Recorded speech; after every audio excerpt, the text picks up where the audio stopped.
una de las cosas antes de entrar y después de estas ideas, vamos a ver como quizás un método que podemos aplicar. No es el único, no es el método que está en tercera de Judas tampoco. Es simplemente un buen método que nos ayuda, que podemos usar como para empezar a extraer la información correctamente y entender bien la palabra de Dios. Pero antes de entrar en eso específicamente, quiero que veamos, y Eric me va a ayudar un poquito con esto, algunas preguntas y consideraciones cuando entramos en un pasaje, sea cualquier pasaje. Ahora, yo he dicho anteriormente y no es decir que no debiéramos leer 3 capítulos al día, pero obviamente yo no voy a poder hacer lo que vamos a hablar hoy, no lo voy a poder hacer con 3 capítulos, ¿no? Esto aplicaría a una porción que vamos a hablar un poquito de eso, una porción más limitada, ¿no? Como una idea que está en la Biblia definida, y yo voy a tomar eso y decir, ok, puede ser que hoy leí 3 capítulos, pero hay una sección que Dios está hablando y quiero entender un poquito más, voy a pasar un poco más de tiempo. E incluso he dicho antes, si tuviéramos que elegir entre leer mucho o leer un poco menos y estudiarlo, creo que el valor al final de cuentas en estudiarlo es importante para poder sacar y estar aprovechando, ¿no? Entonces, algunas cosas simplemente por encima para considerar, preguntas y consideraciones. El primero sería, y vamos a usar el pasaje del domingo, que por cierto es Lucas capítulo 9. Lucas capítulo 9, y vamos a estar viendo a partir del versículo 10. Entonces, una pregunta básica, y quiero que me conteste alguien. ¿A quién está hablando este pasaje? Ok, estamos ahora, donde vamos a empezar siempre es en el ellos entonces, o sea, ¿dónde está? El pasaje está hablando un grupo de personas en un momento. ¿Y a quiénes son? ¿A quién está hablando o de quién está contando una historia este pasaje?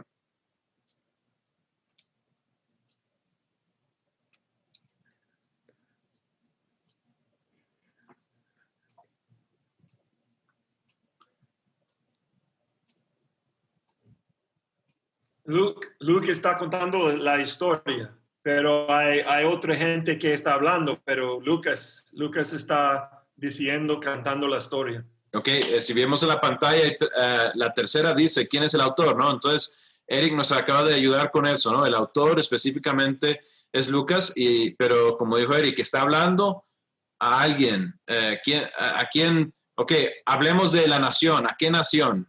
¿Alguien puede decirme en qué nación estamos hablando?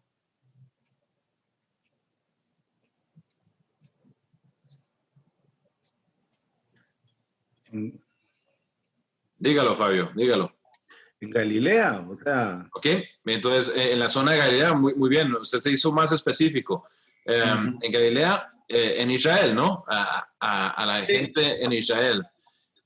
Y entonces, y hay un grupo más pequeño que Galilea, ¿no?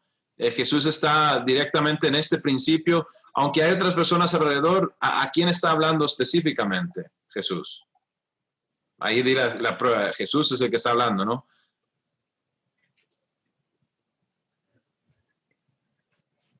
La conversación específicamente, el que más está hablando es Jesús, pero ¿quiénes quizás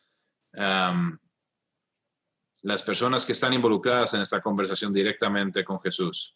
Los discípulos, los apóstoles. Sí, los discípulos serían como la gente en general con la que está ocurriendo. No es decir que no hay nadie a la par escuchando, no es decir, pero principalmente Jesús está hablando. Incluso si vemos al principio del pasaje, Jesús habla, les explica las instrucciones, los manda.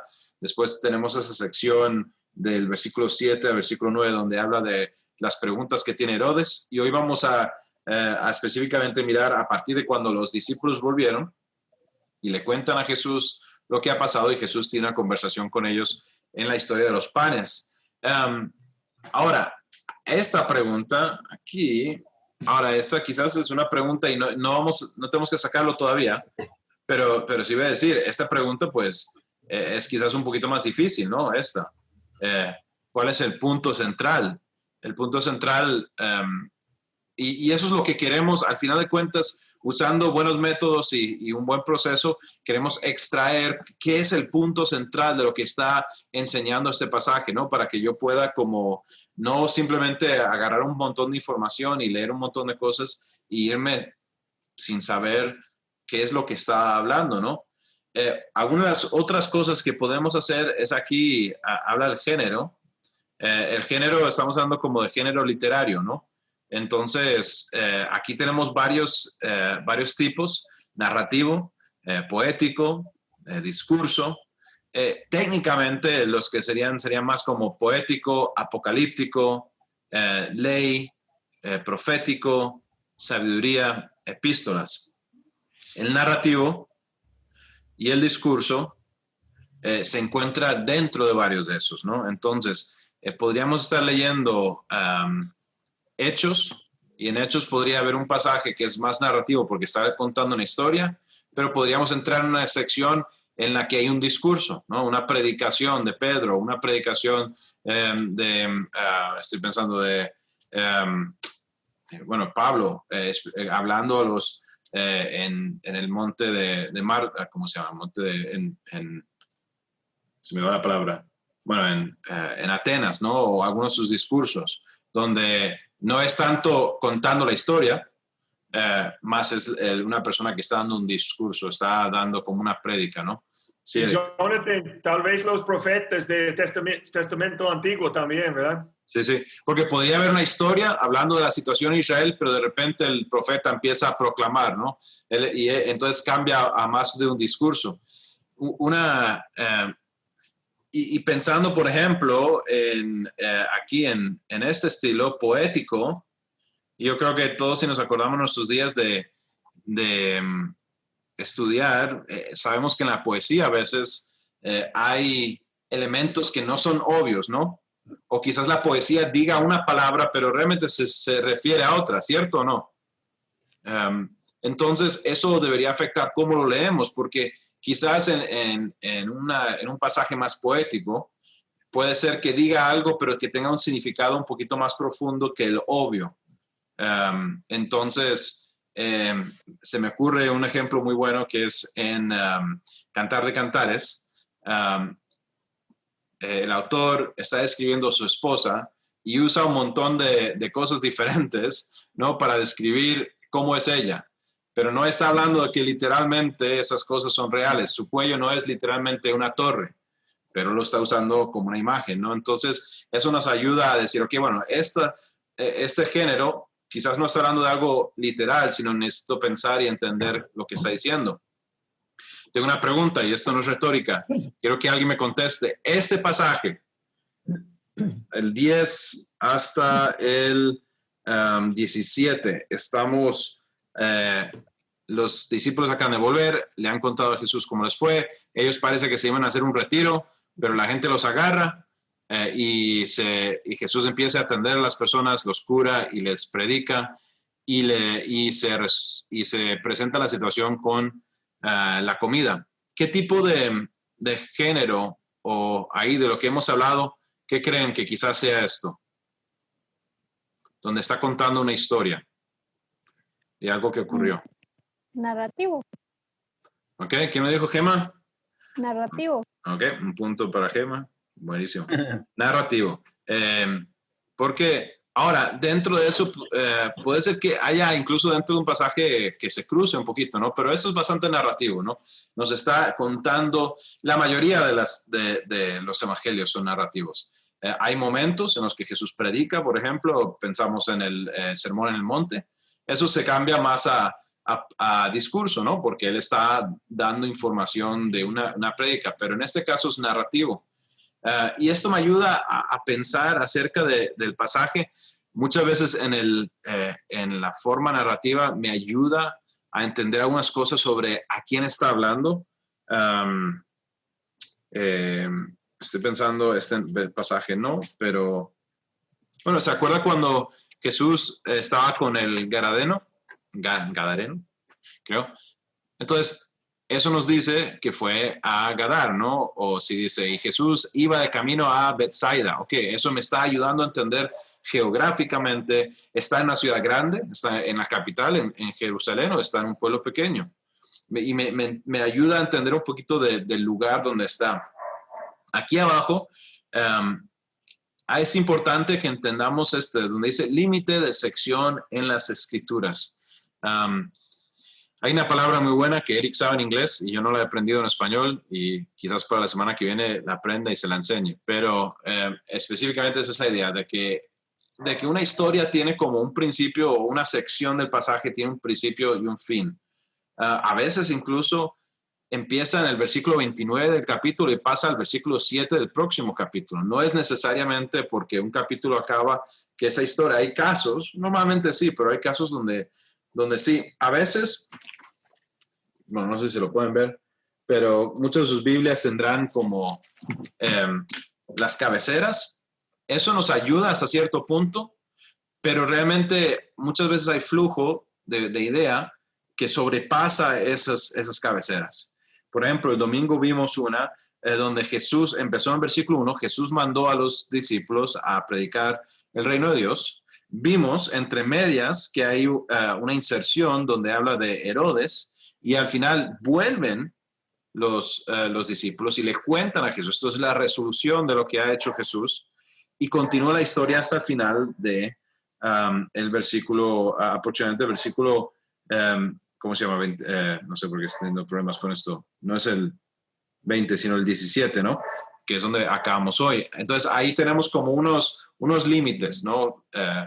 Entonces, y ahí eso me ayuda a decir, ok, cuando identifico sus límites, voy a estudiar qué es la verdad, este punto central que vimos antes, el punto central de lo que está enseñándome el pasaje, sea una narrativa, o sea un discurso, o sea lo que sea, que yo voy a decir, ok, aquí estoy aprendiendo algo específico. Y finalmente, necesitamos definir que hay un límite a la sección de la escritura, o esa historia, o este recuento, para que pueda, dentro de estas como límite, enfocarme en esto. Finalmente, va a haber una estructura, y esto quizás, algunas de esas cosas las vamos a ver quizás un poquito más en otra clase, aunque vamos a ver un poco de ello esta noche. Pero dentro de esta estructura, voy a empezar por decir, ok, para entender la estructura, en este caso es narrativo, ¿no? Entonces, eso me va a ayudar. Y hay unas herramientas que puedo empezar a emplear. Pero dentro de la estructura también, yo voy a buscar ciertas cosas. Algunas que siempre me vienen son, por ejemplo, como ideas o palabras repetidas. Y estoy buscando aquí. ¿Alguien tiene la Biblia ahí a mano? Sí, yo tengo. Ok, versículo 2 del capítulo 9. ¿Lo puede leer? Sí, yo tengo. Dice, luego los envió para que anunciaran a todos acerca del reino de Dios y sanaran a los enfermos. Ok, una de las cosas, lo mandó para que predicaran sobre el reino de Dios. Pero si bajamos al versículo 10, no, 10, no. Ok, lo empiezan a buscar. 11. 11. Sí, pero Claro. las multitudes descubrieron a dónde iba y lo siguieron. Jesús los recibió y les enseñó acerca del reino de Dios y sanó a los que estaban enfermos. Ok, entonces él manda a los discípulos a hacer esto, ¿no? Pero también Jesús está haciendo esto, ¿no? Al principio de ese pasaje, de estos límites quizás que hemos elegido, vemos que Él los manda para esta obra, pero al final vemos el ejemplo de que Jesús lo está haciendo también. Y ya sabemos, sí, una de las cosas eso sí lo vamos a ver un poquito más ahora, cosas como el contexto. Si pensamos, si usted hace recuento, que hace una semana, hace 2 semanas, hace 3 semanas, Jesús ha estado ya empezado a hablar de esas cosas. Lo que pasa es que ahora estamos empezando a ver cómo es la realidad de un discípulo. Y lo que vimos esta semana es que Jesús está involucrando a sus discípulos en esto. Entonces, aquí son unos puntos de partida, algunas preguntas, consideraciones. Hay un montón de otras cosas que podemos buscar para intentar encontrar la estructura de un pasaje que nos va a ayudar a empezar a identificar quizás esta pregunta aquí, que creo que es muy crucial, que es ¿cuál es el punto central? Porque cuando identifico bien eso, entonces puedo ver cuál es la verdad que la palabra de Dios me está enseñando y me ayuda a entender lo que necesito sacar de esto para mi vida como un creyente o para compartir con otras personas. Ok, entonces vamos a empezar a mirar rápidamente cómo, a ver, no sé dónde está mi reloj, que estamos bien. Ok, esto gracias a Eric, él compartió conmigo este gráfico y este proceso que es muy similar a lo que yo uso cuando predico, con unas pequeñas modificaciones, pero me gusta mucho y me gusta lo gráfico. Yo soy gráfico, entonces aprendo o visual, cuando veo cosas. Entonces, estudiando un pasaje paso por paso, aquí si ustedes ven, tenemos un gráfico que tiene 5 pasos. Tiene aquí, número 1, y esto representa el ellos entonces. Entonces, quiero que recordemos eso, que grabemos esa idea en nuestra mente, porque ese es el punto de partida. Cuando yo leo un pasaje, necesito pensar el ellos entonces. Y eso es lo que es esto. Esto es Bethsaida, esto es Jerusalén, esto es Egipto, esto es lo que sea, el lugar en el que está hablando el pasaje, la isla de Patmos, Roma, Éfeso, Corinto, lo que sea. Ellos entonces es el paso número 1. Entonces yo necesito empezar a ver eso y vamos a verlo paso por paso, pero rápidamente. Después tenemos un río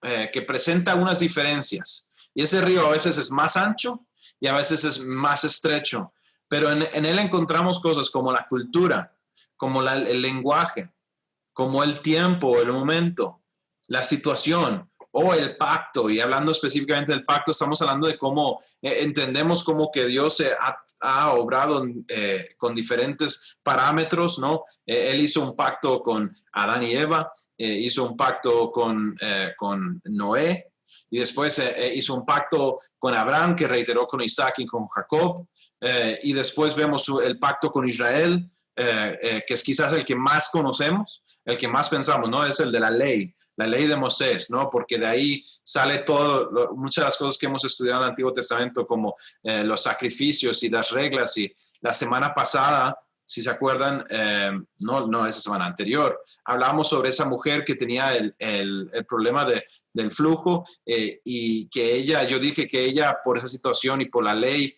tenía como una separación con la gente con la que vivía. Ok, bueno, eso es parte de esa cultura, ¿no? Entendemos eso porque aunque está en el Nuevo Testamento, ella está viviendo bajo un pacto que fue establecido entre Dios e Israel, y que fue dado a Moisés, que explica estas realidades que ella está viviendo, ¿no? Entonces, el hecho del pacto, la situación en la que está, y hablo de que es más estrecho o más angosto porque hay cosas que fueron mandadas a los israelitas que son muy diferentes, esa siendo una, ¿no? Esa situación en la que vivía la mujer no es la realidad en la que nosotros vivimos, ¿cierto? Esas reglas no existen ahora para nosotros como gentiles. Entonces, quizás en ese lado, culturalmente, el río es un poco más ancho. En otros, quizás Pablo está hablando con gentiles y como son más similares a nosotros, o las regulaciones, como nosotros sí comemos chicharrón y sí comemos bacon, entonces, como es tocineta, ¿no? Entonces, es un poco menos, más cerca a nosotros, ¿no? O por un montón de razones, pero hay un río que tenemos que ver, y sobre ese río hay un puente de principios, donde empezamos a conectar la realidad entre lo que estamos aprendiendo de ellos, entonces, considerando este río, pero conectamos, hay principios que nos conectan a hoy, a nosotros. Y eso nos trae el punto 4 aquí, donde no sé si lo pueden leer, dice, usted está aquí, somos nosotros, ¿no? Entonces empezamos a estamos trayendo la verdad, hemos aprendido bien lo que dice sobre ellos entonces, hemos identificado algunas cosas, realidades sobre ellos que nos ayuda a entender el contexto, el momento, y también hemos visto unos principios y ahora estamos viendo nosotros cómo está afectándonos directamente y finalmente está ese punto 5, que es realmente cómo damos esa aplicación a nosotros y a otras personas, ¿no? Es el, ¿qué puedo hacer con esto? ¿Qué me llevo? Ese es el para considerar al final del culto, ¿no? Que nosotros muchas veces tenemos una aplicación donde, habiendo entendido y enseñado correctamente lo que decía la palabra de Dios, ¿qué hago con ello? ¿Qué es lo que me está llamando el pasaje a hacer? Y quizás no es la mejor explicación, pero por eso tengo varias diapositivas donde vamos a verlo un poquito más detenido. Pero quería que vieran así, como a vista gruesa, esto es lo que esta es la herramienta y para mí visualmente me ayuda a ver un cauce por el que vamos a pasar para mirar un texto y para llegar a un entendimiento. No solo, y quiero que entiendan, no se trata de decir, bueno, la meta aquí es, yo necesito hacer esto para llegar a lo que a mí me importa, lo que, o sea, la aplicación, que es obviamente importante porque Dios quiere enseñarnos y necesitamos hacerlo, pero todo es importante, ¿ok? Entonces no lo veamos solo como, no sé ustedes, pero yo con álgebra, odiaba álgebra porque había un proceso, y a mí lo único que me interesaba era la ecuación, o sea, la pregunta y la respuesta. Lo demás no me importaba. Y saben que tuve problemas por esa razón, porque en álgebra sí importa el proceso. Bueno, aquí volvimos a esa realidad. Entonces, paso número 1, aquí se lo pueden ver. Alguien que me diga, yo dije, esto es algo que es EE. ¿Qué era? Eso es cuando estamos pensando, EE. Dos palabras que empiezan con E.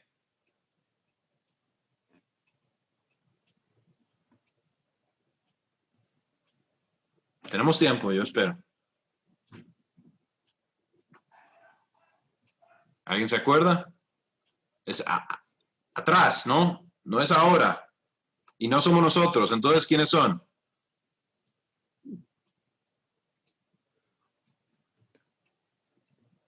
Los puedo ir pensando desde aquí. Doña Isabel. Sí. Ay, no, yo no. Ok. Bueno, se lo voy a soplar. Ellos entonces, ¿ok? ¿Se acuerdan? Dije, recordemos, es el ellos entonces, ¿ok? Queremos, no nosotros ahora, todavía, eso es al final, ¿no? Ellos entonces. Entonces, el punto 1, ¿dónde están ellos? Entonces, primeramente lo que vamos a hacer es leer el pasaje detenidamente y con observaciones. Por eso es que yo digo, esto no lo podemos hacer cuando estoy leyendo 3, 4 capítulos en 15 minutos. No voy a poder, o sea, y no estoy diciendo que nunca leemos para leer porque Dios lo usa. Lo que quiero decir es, este ejercicio, esta realidad, necesito hacerlo un poco pausadamente, detenidamente, haciendo observaciones. Necesito tener algo para escribir, necesito hacer notas, necesito dejar que Dios me muestre cosas, que preguntas entre en mi mente. Después vamos, y esto es parte de lo que había hablado yo en la estructura, una de las cosas es el contexto. Y vamos a estudiar 2 elementos. Vamos a estudiar el contexto histórico y el contexto literario. Quiero preguntar a alguien, ¿quién se atreve a decirme qué significa cualquiera de esos dos? ¿El contexto histórico o el contexto literario? El histórico es exactamente como suena. A ver, ¿quién me dice?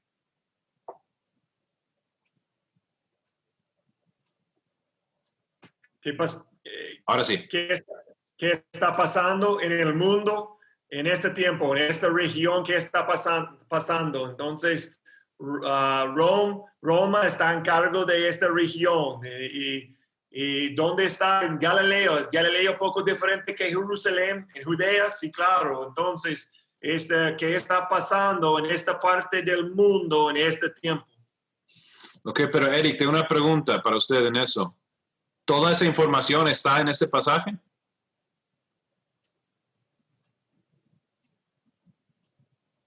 Recursos, ¿verdad? Okay. No sé Eric, no sé por qué, pero cuando quita el mute está durando unos segundos hasta que lo oímos. Ahora sí, dígalo.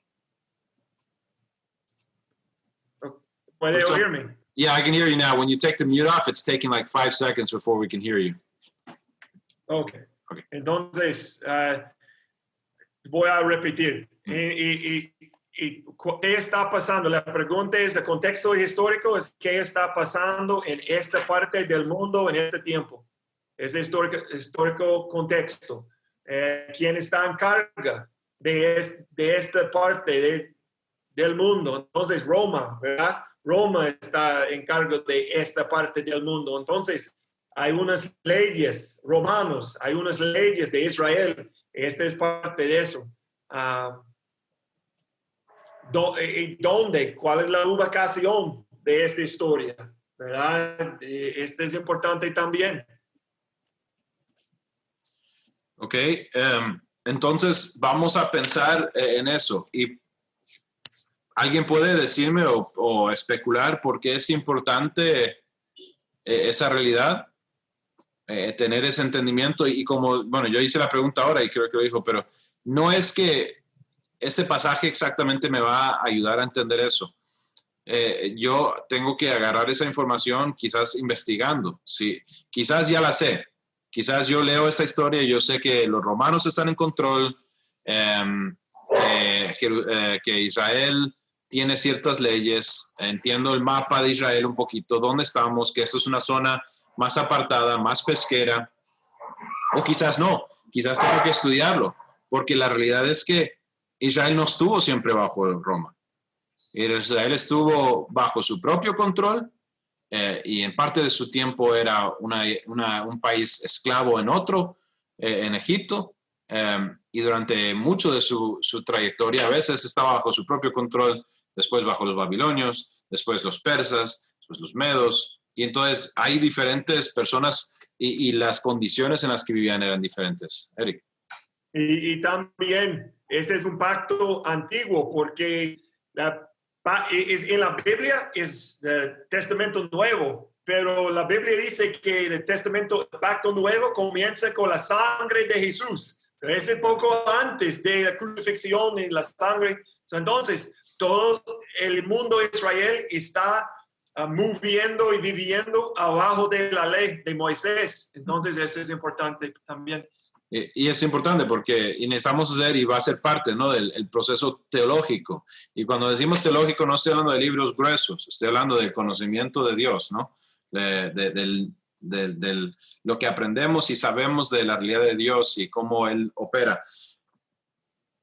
Antes de que Jesús muriera en la cruz y de que resucitara, y entonces se estableciera el nuevo pacto, el pacto de gracia bajo el que estamos ahora, la realidad incluso del creyente en Yahweh, el verdadero Dios, era diferente, ¿no? Los requisitos y la manera en la que vivían. Entonces, eso nos ayuda a entender algunas cosas sobre esto. Entonces, ese es el contexto histórico. ¿Qué es el contexto literario? ¿Alguien quiere hacer una especulación o lo sabe? Yo creo que tiene que ver con lo que usted estaba mencionando ahora, ¿verdad? Del autor, el género y también, tomar en cuenta que nosotros estamos leyendo la Biblia, un libro, ¿verdad? Pero en ese momento ellos nada más tenían los textos del Antiguo Testamento, ¿verdad? Y como lo hablado. Entonces también eso, de la cultura, ¿verdad? La forma en cómo ellos compartían el conocimiento de la palabra, ¿verdad? Tenía mucho que ver. Sí, cierto. Y una cosa que podemos mirar también es en esto, porque el autor afecta, usted dijo el autor ¿quién es? Es Lucas, ¿no? Sí, es Lucas. Y bueno, y también eso, ¿verdad? Como el recurso que tenemos entre los evangelios, porque si no me equivoco, este mismo pasaje es Mateo 10, ¿verdad? Entonces, a veces dan más información de algún otro texto en la misma Biblia. Muy bueno, muy bueno. Porque podemos ver, y yo diría, hay quizás lo voy a decir mal, pero podemos ver un contexto inmediato. Y contexto simplemente estamos hablando de dónde calza este pasaje dentro de cuando estamos hablando de literario, ¿no? El contexto es lo que rodea algo, cualquier cosa. Nosotros vivimos en un contexto, este pasaje vive en un contexto. Parte de ello es literario y el contexto inmediato, en este caso, sería los pasajes antes y los pasajes después, ¿no? Hemos visto la semana pasada, Jairo está intentando llevar a Jesús a que sane a su hija. Jesús para porque sana a la mujer que tenía el flujo, sigue y resucita a Jairo. Antes de eso vimos al demonio, vimos a Jesús parando las aguas. Tenemos un contexto inmediato, que son los versículos y capítulos antes. Tenemos un contexto quizás más amplio o quizás podríamos hablar de un contexto testamental. Está en el Nuevo Testamento, se encuentra entre los evangelios, ¿no? Entonces, como usted dijo muy bien ahí, con Mateo y Marcos tienen esta historia, entonces podemos comparar notas, porque todos sabemos de dónde salieron los 5 panes y los 2 peces. Alguien que me diga, ¿de dónde salieron? ¿Cómo consiguieron esos panes y los peces? Un niño los andaba, creo que fue Felipe el que lo encontró. Ok, pero Lucas dijo eso. No, lo leí en Juan, creo. Ok, entonces en otro evangelio da los detalles, da otros detalles diferentes. Entonces es una buena herramienta para cuando estoy realmente queriendo estudiar eso. Si estoy en un evangelio, sé que es posible que haya otros 3 recuentos, a veces solo 2.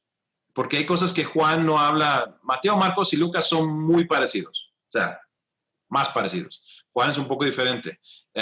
Pero a veces incluso hay 3 recuentos más. O sea, hay 4 total, pero estoy leyendo uno y puedo encontrar 3 recuentos, a veces 2 más, que me dan detalles específicos. Entonces, ahora yo sé que eso vino del niño.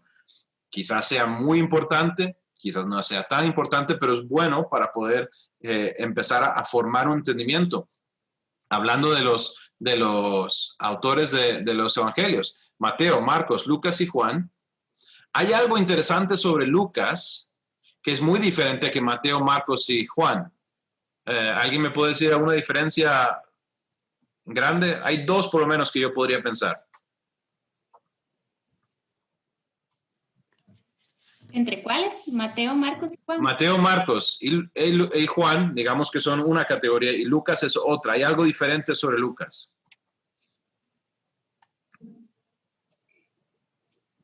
Creo que es el que tiene información más completa de la vida de Jesús, no sé. Ok, No, que Lucas, porque él hizo, sí es cierto que él hizo mucha investigación, pero dígalo. Lucas no vivió todo eso, él lo investigó. Exactamente. Él es una segunda generación, ¿no? Él no es de primera generación. Él no es como Juan. Juan estaba ahí. Juan potencialmente estuvo ahí todo el tiempo, en la transfiguración, incluso en la cruz de Jesús, ¿no? Porque él dice, el discípulo amado, y cuenta la historia, ¿no? Y entonces, Juan estaba ahí. Lucas, como Gemma dijo, hizo mucha investigación. Él es como un historiador, ¿no? Que él habla con las primeras fuentes, habla con los otros discípulos, aprende las historias, y incluso yo creo que está comparando notas para dar un recuento correcto, ¿no? Para darnos un buen... entonces, él va a tener quizás una perspectiva interesante, quizás menos de primera vista, o sea, quizás la visión de Lucas es un poco más amplia, porque si yo cuento mi versión, es lo que yo vi, va a ser solo mi versión, ¿no? Y Eric lo vio desde el otro lado y cuenta su versión. Mismos eventos, misma historia, diferente perspectiva, pero hay una diferencia también. ¿Qué más? Hay una diferencia muy grande entre Lucas y Mateo, Marcos y Juan.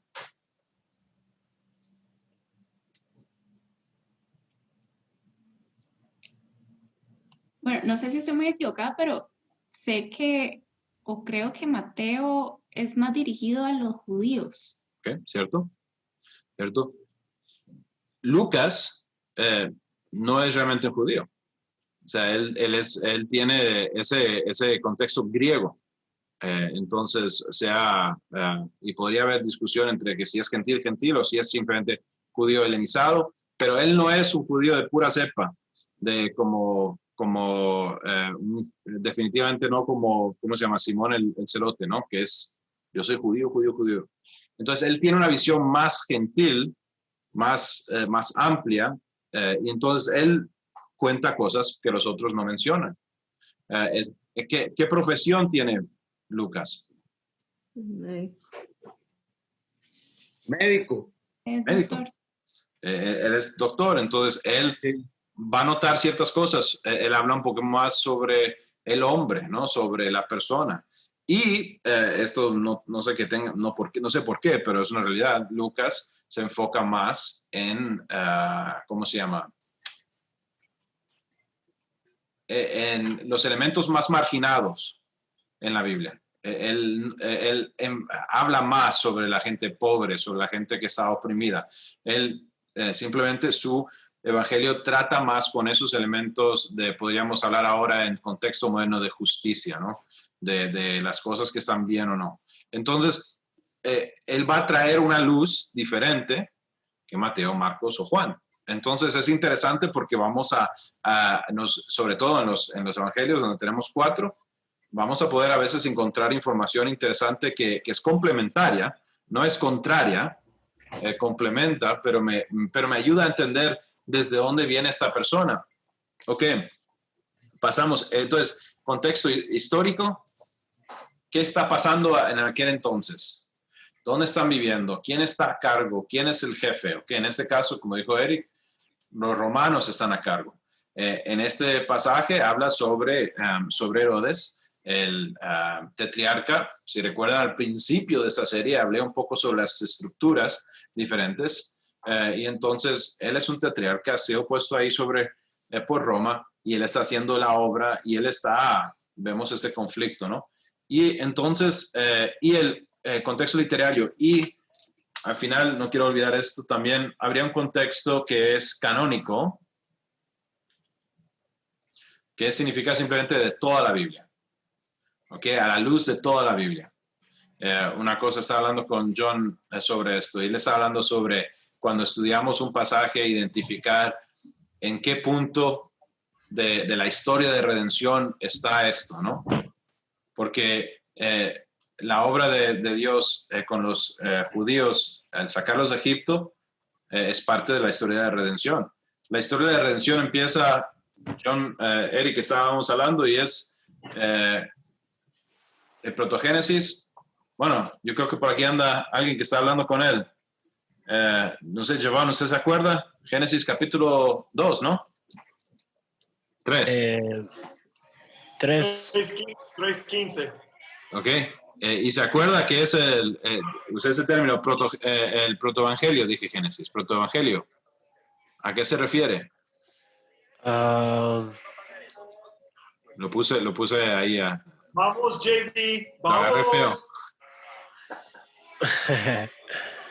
No, vamos a ver. Recuerden, en 3:15 hay 2 pronombres. ¿Quién está hablando? One second. Tengo que ponerlo aquí. One sec. Voy a hacer una ayuda. Proto significa antes, ¿no? Y evangelio. Ok. En 3:15 fue que se menciona antes de la primera vez, antes de la llegada de Jesús. Ok, perfecto. Es la primera mención del plan de redención en la Biblia. Capítulo 3 de Génesis, tercer capítulo de la Biblia. Dios ya está estableciendo, tiene un plan para salvar. Sí vamos a pelear con la serpiente. Sí, la serpiente va a atacar, hablando de Satanás, hablando del pecado. Pero el Hijo del Hombre, Jesús, va a venir y va a vencer en contra. Entonces, desde capítulo 3, por eso le llamamos el protoevangelio, porque es como el evangelio antes, la primera mención de que Dios está haciendo una obra para redimir a su pueblo desde el principio. ¿ok? Entonces vemos ese ejemplo, lo vemos en la vida de Noé, lo vemos en la vida de Abraham, Isaac, Jacob, lo vemos con José, lo vemos con Moisés y el pueblo de Israel, lo vemos con José, no, que estoy pensando, el que siguió Joshua, Josué, el otro Josué. Entonces, y lo vemos otra vez, ¿no? Y la fidelidad, y creo, Eric estaba hablando un poquito sobre la realidad de que también, no, creo que estaba mencionando esto, en parte del pacto de Dios también estaba la realidad de que si eran fieles, vivirían en paz y serían bendecidos, pero cuando se apartaban, sufrirían, y eso vemos el ciclo en el que Israel vivía, en el que eran arrastrados por otros pueblos, porque no estaban obedeciendo la palabra de Dios, ¿no? Y entonces los vemos ahora bajo el control romano. Pero en el canon entero va a haber menciones. Y hace 2 semanas, creo, hablé sobre que casi todas las Biblias en algún lugar van a tener algo parecido a esto. Cuando usted lee en las palabras, va a haber como notas. Y si usted lo ve, son referencias cruzadas. Y a veces hay pasajes en el Nuevo Testamento que apuntan a Isaías o a Génesis o a Levítico. Y eso nos ayuda a poder leer, ok, wow, esto es donde nos enseñó esta realidad, la palabra de Dios. O esto entonces nos ayuda a buscar eso en el canon. Y cuando digo canon, simplemente me refiero de pasta a pasta, ¿no? Eso es el canon. De Génesis, Apocalipsis y todo lo que está entre medias, lo que nosotros consideramos la palabra de Dios. Contexto inmediato, contexto quizás de los evangelios o más amplio del Nuevo Testamento y un contexto incluso más amplio de toda la Biblia. Ok, ese es paso. Disculpe. Perdón. No. Un punto rápido. Entonces, usted está hablando con círculos, no sé en español, pero concentric circles, como un banco. Entonces, hay un círculo aquí, algo más grande. Mi profesor de hermenéutico me dijo eso, como algo como eso, ¿verdad? Como cierto. Sí, círculos concéntricos. Y casi se me olvidó apuntar a este pasaje. Entonces, el último punto, haga un síntesis o un resumen del significado del texto para la audiencia bíblica. Entonces, habiendo hecho este ejercicio de responder preguntas, ¿quién está en control? No lo sé. Ok, voy a investigar. Si es un evangelio, quizás leer este pasaje en otros evangelios para tener un poco más de información. ¿Quién es el autor? ¿Quién es la audiencia? Cuando he hecho esto, voy a hacer una síntesis, voy a escribir quizás una frase sobre cuál es el significado de este pasaje para este pueblo, para ellos entonces. Entonces, esto me va a ayudar a hacerlo. Ok, pasamos al paso número 2. Entonces, si se dan cuenta, estamos dejando el pueblito, estamos dejando donde estamos y vamos a acercarnos a este río. Cultura, lenguaje, tiempo, situación, pacto. Identifique diferencias comunes. Cosas que usted puede identificar, decir, ok, hay una cultura diferente, ¿cuál es? ¿Quién es la mayoría de la gente que está en ese pasaje? Alguien que me diga, ¿de qué cultura, de qué país? Judíos. Judíos, ok. Judíos, entonces es una cultura judía, con todo lo que eso conlleva. Hablan, tienen un trasfondo hebreo y ellos van a tener las tradiciones religiosas, que no es lo mismo que cuando Pablo está hablando en Éfeso. En Éfeso es un lugar pagano, con otras tradiciones, otra cultura. Cultura, lenguaje, la situación, ¿ok? El rey que está en el trono es judío o es de otro país. ¿Están bajo el control de otro país o ellos son libres? ¿Cuál es la situación económica o la situación del gobierno? Incluso en el Antiguo Testamento hay veces que el rey es judío, a veces es bueno, a veces es muy malo, ¿no? ¿Qué tipo? ¿La gente está adorando a Dios o los líderes lo están guiando lejos de Dios? El tiempo en el que esto está ocurriendo también nos ayuda. Sabemos que es en el tiempo cuando Herodes era el tetrarca, algunas de esas cosas que Lucas nos da una referencia, un espacio, y el pacto otra vez, ¿no? ¿Bajo qué pacto están? Y Eric habló de esto antes. no están bajo el nuevo pacto todavía. Se está proclamando el reino de Dios, está la introducción de lo que viene. Jesús está estableciendo su reino, pero Él no ha muerto y no ha resucitado, no está completa la obra, no se ha establecido el nuevo pacto todavía. Entonces, toda esta gente está viviendo bajo la realidad de la ley de Moisés, ¿no? Pero apuntaría también que la ley de Moisés no es lo que lo salva, ¿no? Lo que lo salva es lo mismo que salvó a Abraham, la fe en el Mesías que viene. Entonces, el pacto, ¿dónde están ellos? ¿Cuál es la realidad? Algo que, Sí. no, algo que me llama la atención es que, digamos, con este mismo propósito de proclamar el reino de los cielos, en los otros evangelios, en Mateo creo que es, que da la información específica de que los discípulos los mandó al pueblo de Israel, ¿verdad? No iban a los gentiles, ¿verdad? Entonces también eso como que nos dice mucho de que no había llegado el tiempo específico, ¿verdad? Para proclamar el evangelio a los gentiles, ¿verdad? Sin embargo, uno ve al Señor sanando, ¿verdad? Personas que Él se encuentra, pero en este caso específico los discípulos fueron mandados al pueblo de Israel. Y todavía no ha habido ese mando, ¿no? Que sabemos que después Jesús dirá a todo pueblo, a toda nación, a toda lengua, pero todavía no, ¿cierto? Correcto. Dios está trabajando todavía, está dando ese primer chance a Israel, ¿no? Para que de ahí salga la verdad a todos. Muy, muy bueno. Entonces, nos enfocamos en las diferencias específicas en el texto que encuentre, diferencias entre, estamos hablando entre, por ejemplo, nosotros, ¿no? Y ellos, porque estamos en ese río cultural de diferencias entre cómo son las cosas ahí, apuntando a esa mujer con el flujo. Esa situación sería fea hoy en día, eso ocurre, pero sería feo por la cuestión médica, ¿no? No por una cuestión tanto de separación con su familia o el que quizás esté más marginada, que no esté tan conectada a la sociedad, que no pueda orar. Entonces, una diferencia, ¿no? Entre la cultura entonces y la cultura ahora.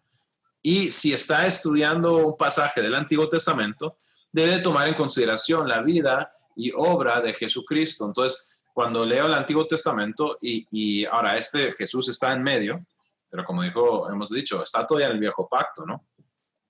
Lo que pasa es que ya se huele, ya huele decimos aquí, huele a, ¿cómo se llama? A tamal, todavía no, pero casi, ¿no? Ya llega la Navidad, ok, ya huele al nuevo pacto. Jesús está hablando, está mandando a sus discípulos a hablar del reino, pero no está full, ¿no? Pero definitivamente cuando leo Levítico, Deuteronomio, Números, necesito estar pensando también en la completación, lo que Jesús va a hacer, cómo Él va a completar, Él va a ser suficiente, donde nadie más podía ser suficiente. Entonces, tenemos esa mirada para adelante. Y diría que también necesitamos hacerlo al revés a veces también, ¿no? Cuando leemos el Nuevo Testamento, recordar qué es lo que vino antes, ¿no? Y eso nos ayuda en este texto, la realidad de lo que está ocurriendo, ¿no? En este momento, y sobre todo en el texto de la semana pasada, creo. Entonces, ahora vamos a pasar, estamos en el río y vamos a empezar a cruzar. Ese es el puente de principios. Recuerda las diferencias identificadas en paso número 2, ¿se acuerda? Identificamos lengua, cultura, tradición, religión, un montón de cosas que usted pudiera notar que son diferentes entre ellos y nosotros. Ahora, ok, lo recordamos, porque ahora vamos a hacer un poco de comparación y contraste. Identifique las similitudes entre la audiencia bíblica y nuestra vida contemporánea. ¿Ok? Al final, versículo 10 a 17, los discípulos traen a la atención de Jesús un problema. La hora es tarde y ¿qué tiene la gente? Vi a Fabiola que dijo hambre. Leí los labios. Hambre. La gente en la tarde tiene hambre. Aquí también, si no han comido. Ok, el problema es universal. Si nos llevamos un montón de gente al monte, en algún momento vamos a tener que comer, ¿no? Es un ejemplo quizás un poco tonto, pero es un ejemplo, ¿no? Es algo similar entre los dos. Identifique las similitudes entre la audiencia bíblica y nuestra vida contemporánea. Hay cosas, los problemas, los problemas familiares, el pecado, los resultados. Hay cosas que hace 2000 años siguen siendo exactamente igual hoy. Y no importa que fue en Israel y ahora estamos hablando de Costa Rica. Hay cosas que son iguales, las necesidades, las realidades familiares, los problemas que ocurren. La gente tiene hambre si no come. Es igual, no importa si ellos hablan otro idioma. Ok, sosteniendo juntas las diferencias y similitudes, identifique los principios teológicos anchos. Y cuando digo ancho me refiero a ampliamente. ¿Hay alguna idea teológica, hablando simplemente de la realidad de lo que sabemos de Dios, lo que conocemos por la palabra de Dios, que hace un puente entre ellos entonces y el nosotros ahora? Ok, vamos a mirar estas dos y vamos a ver si hay algo que puedo, y esto para mí en mi proceso de preparación para predicar es lo que le llamo meditación teológica. Es el sentarme y empezar a pensar en qué conexión tiene este pasaje y las cosas que está hablando sobre la realidad de Dios, específicamente el Evangelio, que conecta con dónde estoy yo hoy, que tenemos en similar. Porque hay ciertas cosas que la palabra de Dios va a hablar sobre leyes judías y situaciones que no tienen directamente relevancia conmigo, pero hay cosas que yo estoy en la posición exacta y en la misma necesidad, y el mensaje es el mismo para mí que era para ellos. ¿Ok? Y entonces escriba los principios teológicos con verbos en tiempo presente. En tiempo presente. Entonces, estoy intentando pensar rápidamente, tenía uno, pero estoy pensando un ejemplo porque no quiero usar el de hoy. Yo tengo Sí. uno. Okay. Entonces, Dios puede satisfacer nuestras necesidades. Ok. Porque podemos decir, fácilmente podemos hacer el de ellos, ¿no? Dios satisfació sus necesidades. Pero esa realidad se transporta al futuro, ¿sí o no? ¿Al presente? Sí. ¿Yo puedo decir eso? ¿Es cierto? Sí. Entonces yo puedo decir, Dios satisface mis necesidades, ¿no? Entonces ahí es donde empezamos a hacer esa conexión, ¿no? Aquí tenemos esa barrera un poco que nos separa de ellos en algunas maneras, pero hay unas realidades que nos conectan. Entonces, eso, meditando sobre el principio teológico, cuatro cosas para considerar. Un principio teológico debería estar reflejado en el texto. Ahora, quizás usted sí lo piensa y dice, bueno, pues claro, obvio, no voy a sacar algo, pero lo que queremos decir no es decir que no existe nada más, pero este concepto teológico, entonces, agarrando el ejemplo de que dijo Eric, Dios satisface mis necesidades. Eso está presente en ese versículo donde da el ejemplo de cómo Jesús milagrosamente proveyó para ellos. ¿Se encuentra en ese pasaje, sí o no? Ok, y incluso si vamos arriba a los primeros pasajes de la prédica, Él les dijo, vayan, ¿sin qué? Sin plata, sin comida, sin alojamiento, sin muda de ropa. En otras palabras, confíen en mí para que yo les provea. Están haciendo mi obra, están haciendo mi trabajo, vayan, simplemente. Fueron y no se murieron, volvieron. Significa que Dios proveyó comida, alojamiento, ellos pudieron sobrevivir aunque no tenían plata. Entonces, incluso esas dos conectan, ¿no? En ese pasaje. Entonces, está reflejado en el texto, un principio teológico debería estar reflejado en el texto, debe trascender el tiempo y no estar atado a una situación específica. ¿Ok? ¿Qué se refiere? Porque estamos hablando ya estamos llevándolo a nosotros. ¿A qué es lo que la palabra de Dios está diciéndonos a nosotros? Entonces, lo que estoy buscando de sacar de ese pasaje no puede ser algo que está anclado solo a una situación específica y ya no sirve. O sea, ¿me entienden? Fue para ese momento. Un ejemplo. Hay una situación en la que, veamos Moisés, no recuerdo el pasaje exactamente, ¿no? Pero Moisés está con el pueblo de Israel, ante él están haciendo una batalla y si él levanta las manos, ellos vencen, ¿no? Pero si se le caen los brazos, pierden. Hasta el punto que Aarón y se me olvida, Josué quizás lo ayudaban y le levantaban, ellos le sostenían la mano para que siguiera ganando. Ok, Jovan, la próxima vez que usted esté jugando un partido, vamos a ir y Eric, cuando tenga las manos levantadas, usted va a vencer. Coach Eric levanta las manos y usted vence. Y si se le caen las manos, yo le voy a levantar las manos a Eric y usted va a vencer. ¿Cierto? Cierto. Wow, entonces Eric es mucho mejor de lo que pensaba, ¿no? Esa realidad ocurrió en ese momento, ¿no? Pero no es siempre así. Dios siempre puede proveer por mí. Bueno, no estoy diciendo que Dios no pudiera hacer eso, pero quiero decir, no es normativo, ¿no? No es algo que pasa todos los días. Hay un momento en el tiempo en el que la Biblia dice que el día paró. ¿Qué tan a menudo ocurre eso? Que el sol pare, que el tiempo pare. No pasa. Que yo sepa, pasó una vez. Entonces, no puedo agarrar eso y decir, bueno, si yo estoy en una batalla feroz, Dios incluso siempre que un creyente necesita ayuda y un ratito más, solo un ratito más, Él para el día, siempre. No puedo decir eso. Eric, usted debe decir algo.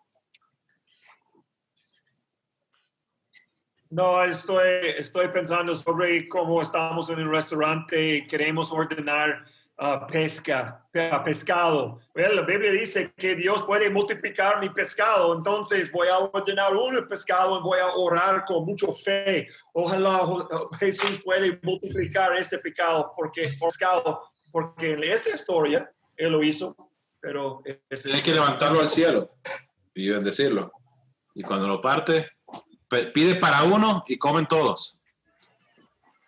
Entonces necesitamos ver eso, lo hacemos un poco chistoso, pero realmente vemos que hay realidades teológicas que se extienden completamente y hay también cosas que Dios ha hecho, como partir el mar, y no es decir que Él no pueda hacerlo mañana. Si Él quisiera, podría partir el mar y cruzaríamos desde Punta Arenas hasta el otro lado, no me acuerdo cómo es, sin usar el ferry, ¿no? Iríamos directos, si Él quiere.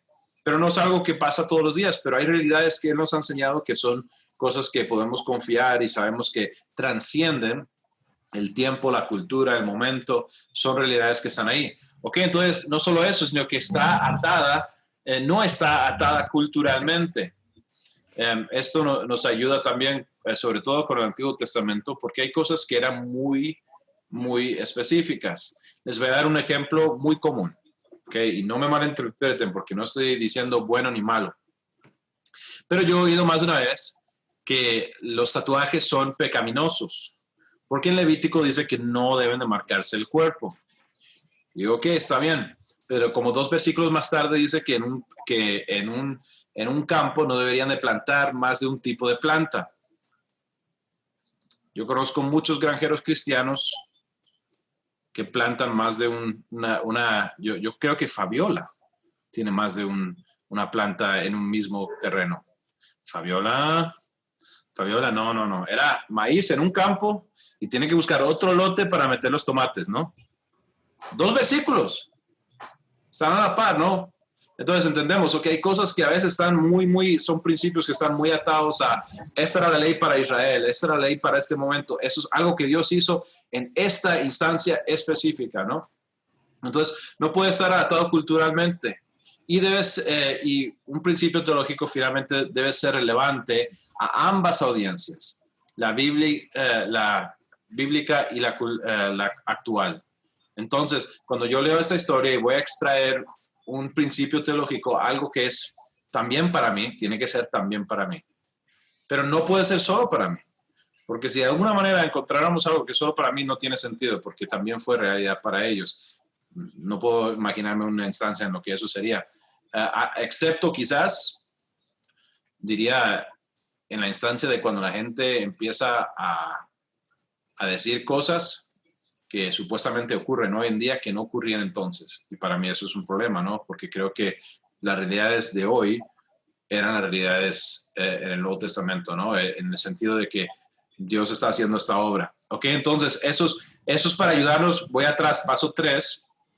Estábamos formando ese puente que nos ayuda a conectar entre ellos y nosotros, y estamos sacando de entre toda la historia y cosas que quizás son muy específicas solo para ellos. Hay conceptos teológicos, hay realidades, verdades que trascienden, que cruzan ese puente y están con nosotros. Y entonces eso es lo que nos ayuda a esto. Y finalmente, casi finalmente, paso 4, aquí estamos, ya hemos llegado al otro lado, ahora estamos hablando de nosotros. Ok, ¿cómo se relaciona el principio con el resto de la Biblia? Eso es un poquito de una prueba, porque esto me va a ayudar a mí a asegurarme que no me estoy inventando algo raro, ¿ok? Porque esto necesita ser cohesivo. Entonces necesito saber que si yo de repente extraje, ¿no? Como un minador, extraje de este pasaje un concepto teológico, una verdad, pero de repente el resto de la Biblia en múltiples lugares niega eso, tenemos un problema. Más bien debería confirmarlo, debería poder encontrar esa verdad en el resto de la Biblia. Debería ser, por ejemplo, Dios puede proveer mis necesidades. Sí. ¿Puedo encontrar otros ejemplos en la Biblia donde ocurrió? Sí. Elías fue mandado a un monte y durante meses llegaban pájaros y le traían pan. Y había una sequía, pero el agua seguía corriendo. Había un riachuelo suficiente para él poder beber. El pueblo de Israel estaba en el desierto, pero todos los días caía maná. Ellos tenían suficiente. En varias ocasiones no tenían agua. Dios lo proveía milagrosamente. Dios puede proveer la comida. Jesús no dio de comer solo una vez a personas, lo hizo más de una vez. Entonces quiero decir, podemos darnos cuenta, es verdad, esto es algo que ocurre y no encontramos en ningún lado algo que diga no, Dios no puede proveer por sus necesidades. Entonces no hay nada que va a hacer en contra de eso. Pero digo esto porque a veces, y estamos rodeados por personas que a veces enseñan cosas que no son verdad. Y eso es una manera de probar si algo es realmente bíblico o si es algo que alguien ha sacado de su mente y está enseñando como un falso profeta, como un falso maestro. Sea por accidente o sea adrede, ¿no? Pero de todas formas, ¿es bíblico o no es bíblico? Entonces, y si es en el Antiguo Testamento, que estoy estudiando el Antiguo Testamento y estoy sacando algo, ¿cómo se conecta con el Nuevo Testamento, no? Y eso es muy, muy bueno porque hay verdades del Antiguo Testamento que quizás están completadas, pero hay cosas específicamente, lo que yo pensaría, y Eric quizás puede opinar sobre esto. En la ley moral, la ley moral que Dios da en el Antiguo Testamento suele transmitirse completamente, ¿no? Pero hay una ley, que es la palabra que estoy buscando, no religiosa, pero si alguien lo recuerda, dígame, ley ritual, podríamos decir, ¿no? Cómo era el proceso de los sacrificios, y esto es lo que van a hacer, y esta es la fiesta, y este día del mes van a ir a Jerusalén, y estas cosas eran específicamente para el pueblo de Israel. Entonces, aunque son cosas muy de Dios y mandamientos de Dios, y aunque algunos de ellos ocurren en el Nuevo Testamento, vemos que Pablo va a Éfeso, Filipos, va a Corintio, va a Roma y no lleva esta realidad. Pedro es enseñado, hey, hay cosas que yo dije al pueblo de Israel que no podían comer, pero yo lo he hecho santo. Puedes comerlo ahora. Y no solo eso, la gente, porque el punto de eso no era la comida, el punto de eso, Dios usó la comida para decir, ya puedes entrar en la casa de un gentil y no vas a estar sucio. ¿Por qué? Porque Cristo te ha lavado. Porque tu limpieza ya no depende del ritual. ¿Ok? Entonces, hay conceptos que dijimos rituales, ¿no? Ley ritual que Dios dio al pueblo de Israel que nosotros no seguimos. Yo de vez en cuando como camarones. Yo soy un mal judío y como bacon todas las veces que puedo. Mal judío. pero puedo ser un buen cristiano. ¿Por qué? Porque eso ya no es prohibido, ¿no? Ya no tenemos esa ley ritual, pero hay cosas morales que Dios ha establecido que sí trascienden. Entonces, y el punto 5, que ya aquí estamos, bueno, no sé, no corrí la imagen, pero es aquí, ¿no? Ya estamos compartiendo, eso es lo que podemos dar y llevar. Yo puedo llevar mi corazón en mi vida, puedo compartir con ustedes, todos podemos compartir con nuestros hermanos o con nuestros familiares, con nuestros amigos. Y es que, ¿cómo debería aplicarse este principio que hemos extraído un principio teológico a nuestra vida ahora? ¿Ok? ¿Cómo voy a aplicar esto a mi vida ahora? ¿Qué resultado debería tener esto? ¿Qué efecto debería tener esto? Este principio me está enseñando algo que quizás yo no estoy haciendo, que debería estar haciendo. Me está enseñando algo que no debería estar haciendo, que estoy haciendo. O sea, hay algo, entonces, ¿qué es lo que está enseñando? Y después aplicamos el principio teológico a una situación específica en la vida de un cristiano contemporáneo. Esto es un ejercicio que podemos hacer para ver cómo funciona prácticamente. Entonces, alguien que me cuente rápidamente, usted sabe de una situación en la que usted o otro creyente experimentó la provisión, hablando de lo que Eric dijo, la provisión de Dios claramente. Dios fue el que proveyó para él. Y no se van a decir, tengo trabajo y todos los días voy a trabajo, porque es verdad. Eso es de Dios, pero yo quiero decir, yo quiero algo quizás un poquito más como, wow, yo sé que si Dios no lo hubiera hecho, no hubiera pasado. Don Fabio. No. Es que vi que quitó el mute. No, hace rato lo quité. Ok. ¿Alguien? Pensando.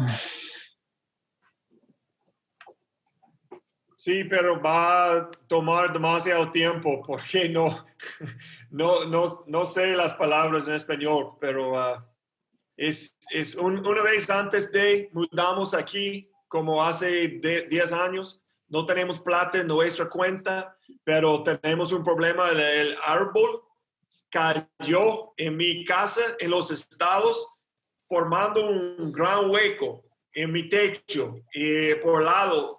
Entonces, un tormenta estaba llegando y no tenemos un tarp. ¿Cómo se llama? Tarp. Como una carpa, una tapa.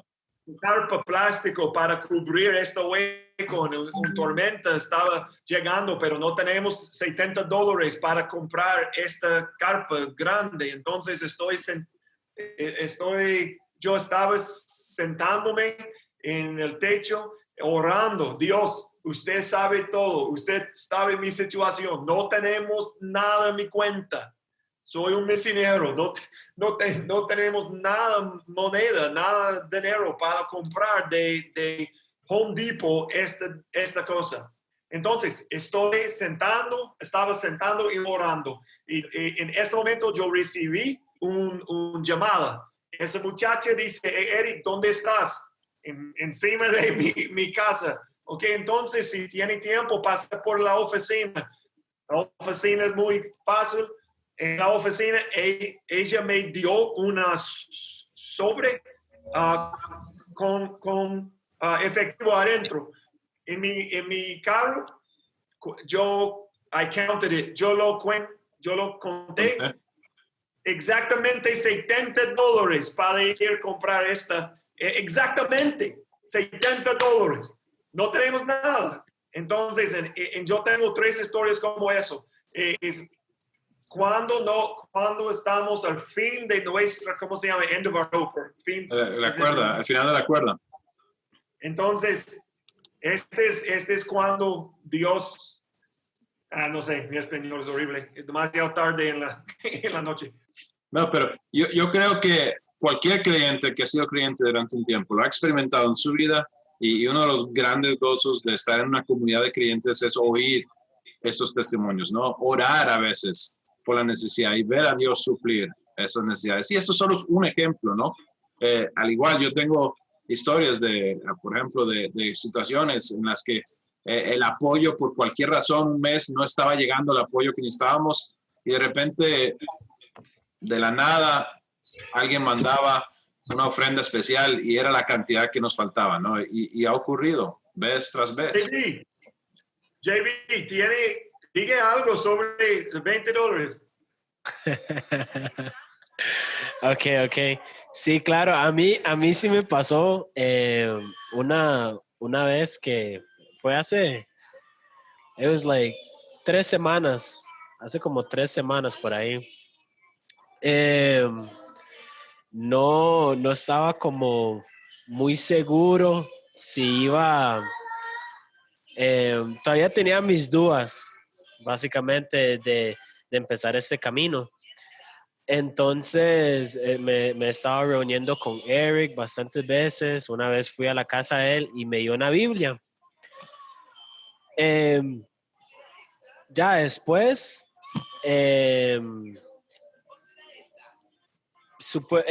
Eric estaba orando por mí, digamos, para que Dios me mostrara una señal. En ese momento sí estaba pasando una situación un poco tallada con el dinero y me faltaban exactamente como 10,000 para pagar la luz, fue en ese momento.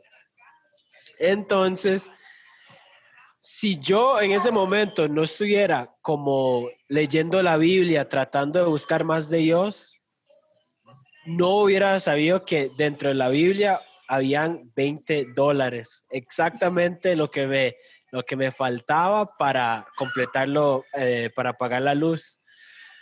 Entonces, eso pasó y ahí es donde yo vi el poder de Dios, básicamente en mi vida.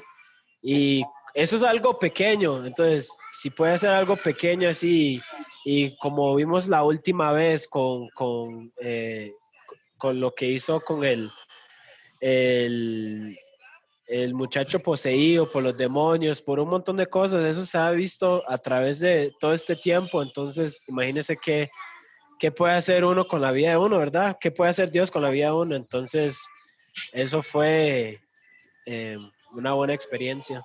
Muy bueno. Y además ya todo nos motivó para que leamos toda la Biblia completa, porque quién sabe en qué momento dejamos otros $20 ahí a una parte que no hemos leído recién, todos después a leer, ¿no?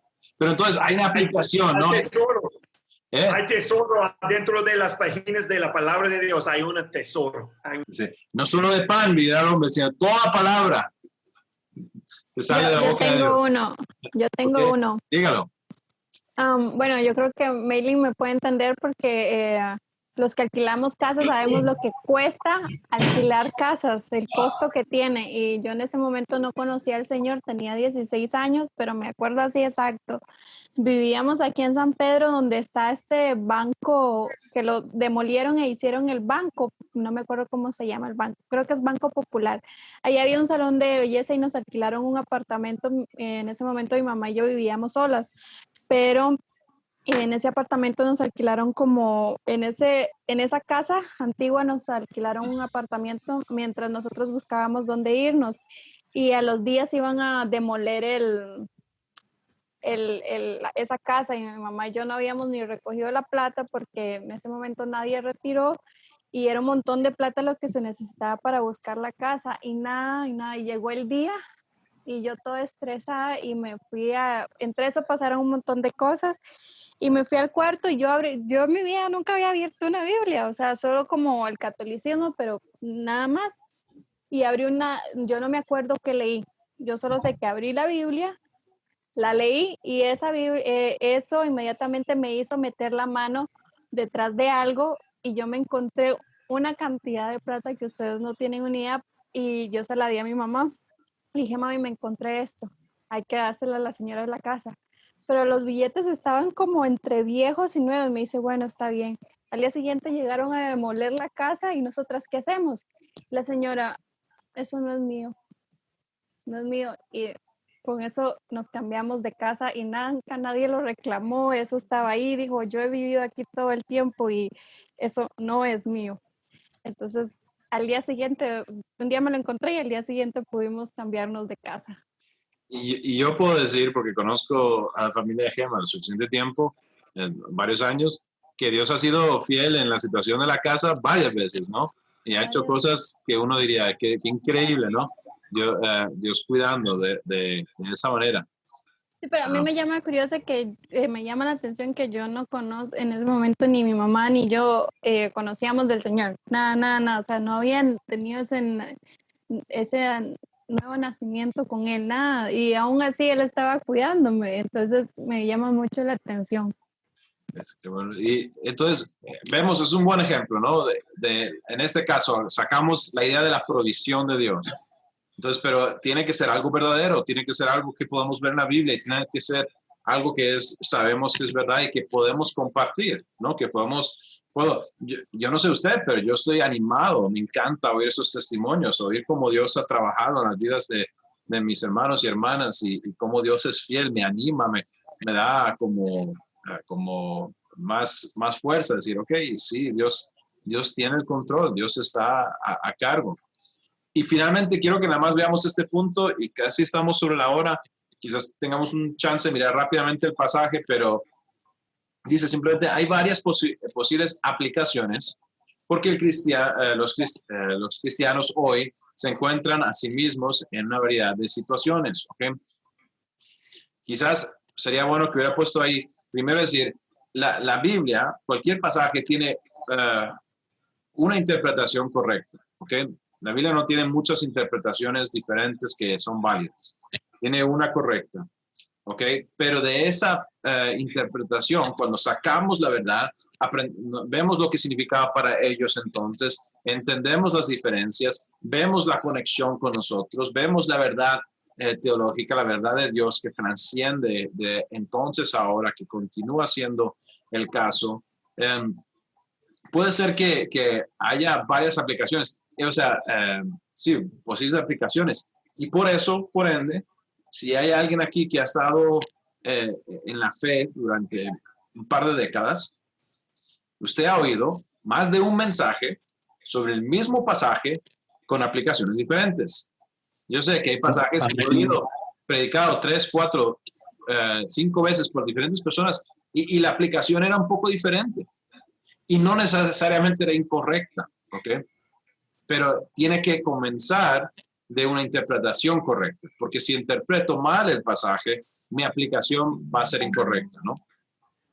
Entonces, es como cuando el ejemplo de un pasaje que usamos muchas veces que se dice rápidamente que cuando pienso en... se me fue ¿cómo empieza? Todo lo puedo en Cristo que me fortalece, ¿ok? Ok, yo agarro ese versículo solo y lo lanzo y digo, yo puedo hacer todo, ¿no? Entonces yo voy a poder, o sea, estoy intentando pensar algo, tirarme de ese edificio y volar, ¿no? Pero ¿qué dice el contexto, no? Y está hablando de Pablo, está hablando a través de él, ha aprendido a tener suficiencia en Cristo, suficiencia en la provisión de Dios, en tener poco y tener mucho, en sufrir y tener buenos y malos días, ¿no? Y que él puede perdurar, él puede continuar, él puede mantenerse en la fe, él puede seguir sirviendo. Todo lo puedo en Cristo. Ok, entonces el contexto, cuando interpreto correctamente y dónde se encuentra este pasaje literariamente, entonces entiendo que no puedo lanzar eso como una promesa y que yo puedo hacer lo que me dé la gana, ¿no? Yo puedo ir mañana y tomar el examen de abogado aquí en Costa Rica sin saber nada de las leyes y pasarlo y porque todo lo puedo en Cristo que me fortalece. Pero ¿sabe lo que sí puedo hacer? Sí puedo confiar en que Dios me va a dar la fuerza para poder perdurar en las pruebas que van a venir en mi vida, al igual que las de Pablo. ¿Por qué? Porque eso es lo que estaba hablando Pablo. Pablo estaba enseñando realidad de que en la vida cristiana hay cosas que van a ocurrir, dificultades, pruebas, situaciones, tribulaciones. Va a haber días buenos y días malos, pero todo lo puedo en Cristo que me fortalece. Yo puedo perdurar, yo puedo persistir. Él me va a dar la fuerza para seguir adelante. Entonces, ven el ejemplo en el que y puede ser que haya algunas diferencias en cómo aplicamos algo, pero tenemos que tener la interpretación correcta.